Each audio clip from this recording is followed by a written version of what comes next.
And we're back now with Congressman Chris Van Hollen, the chairman of the Democratic Congressional Campaign Committee. He's in Minneapolis. He's the chief strategist for House Democrats.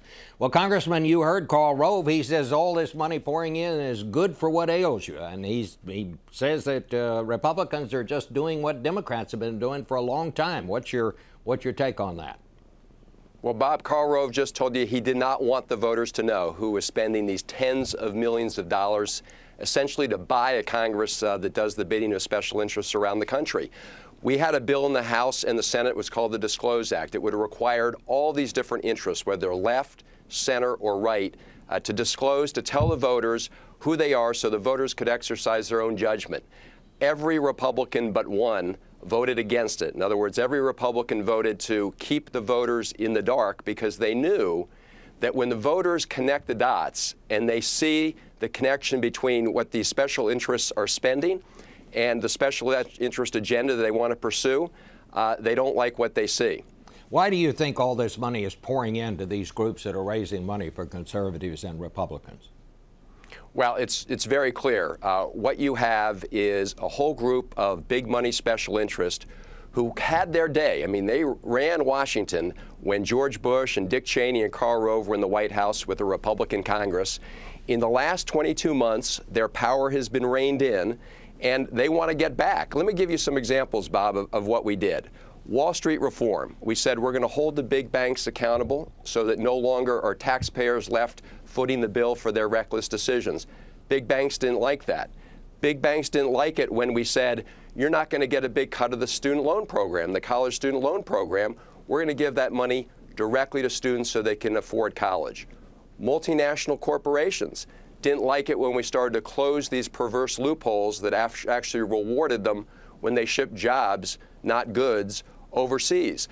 These special interests don't like the fact that their power has been reined in, and they're fighting back by spending tens of millions of dollars to try and buy a Congress that will do their bidding again. It's as simple as that, and that's why Karl Rove and these groups don't want to tell the voters who they are, because voters are going to figure out that they're trying to punish members of Congress who voted to rein them in, and they want to buy members of Congress who will do their bidding again.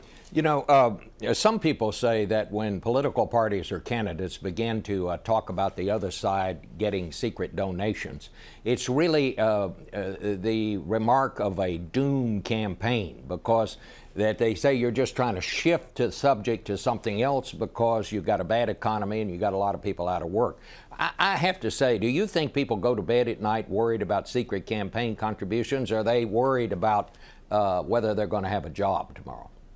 Oh, I think they're worried about whether they're going to have a job tomorrow. And I think they would worry about the fact that the folks who ran the show for 8 years and drove the economy into the ditch and served the interests of some of these special interests, like insurance companies that saw their profits quadruple during the 8 years under the Bush administration, they're worried about going back to those kind of economic policies that helped a few at the expense of the many. Look, there's a reason that this group 60 Plus, for example, which is funded by the insurance companies, is spending all this money. They would benefit greatly from the Republican plan to privatize Medicare. And that's just not a theory. That was the alternative Republican budget last year that was voted on by John Boehner and all the Republican leadership. It would cut Medicare by 75%, turn it into a voucher program, and essentially turn seniors over to the private insurance industry. That may be very good for the insurance industry. They would get a windfall, but it'd be very bad for seniors. Just as the Republican plan to privatize Social Security, which George Bush the other day said was his biggest piece of unfinished business, would be great for the folks on Wall Street, but it would be terrible for seniors who would have seen huge losses in their Social Security retirement if that had been in place during the financial meltdown. But look, these big interests are fighting hard to get back in power, and I think the American people are waking up to that fact, and that's why I think you're seeing a closing of the political energy gap that's been talked about. Congressman, why do you think it is the president's had such a hard time getting his message across? You say that he has a lot to brag about, health care reform, reform of Wall Street and so forth, but it doesn't seem to be catching on with people. Well, anytime you have this many people who are still out of work, it's tough. But I think what the president is breaking through on is just to remind people that the night before he was sworn in, we were losing 700,000 jobs every month in this country. Now, we're not where we want to be. The pace of the recovery is not where anybody would want to be. But we have seen 8 consecutive months of private sector job growth. And why would we go back to a set of economic policies that served these special interests that are now spending all this money because their power has been raided in? It served the big oil companies, it served the bigger insurance companies, it served all those guys very well at the expense of everybody else. Why, just as we're coming out of this, would we go back to the policies that got us into this mess to begin with? You know, if you look at who would be the chairman of the Energy Committee if the Republicans took over, he's the guy who apologized to BP when the president wanted to hold BP accountable. If you look at the guy who would be the head of the Budget Committee if the Republicans took over, he's the architect of the plan to privatize Medicare and Social Security.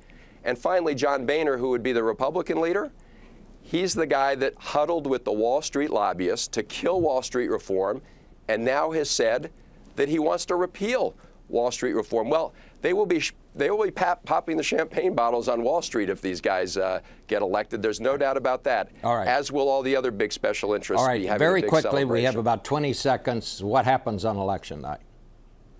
Well, I'm confident the Democrats are going to retain their majority because the American people are connecting the dots between these tens of millions of dollars of secret special interest money. When we look under the curtain, we're beginning to see who these groups are, and the fact that they want to take us back to a day when special interests ran Washington. And if you look at some of the early early voting states, the early voting states are showing good news for the Democrats. All right. Thank you so much, Congressman. Back in a second. Thank you, Bob.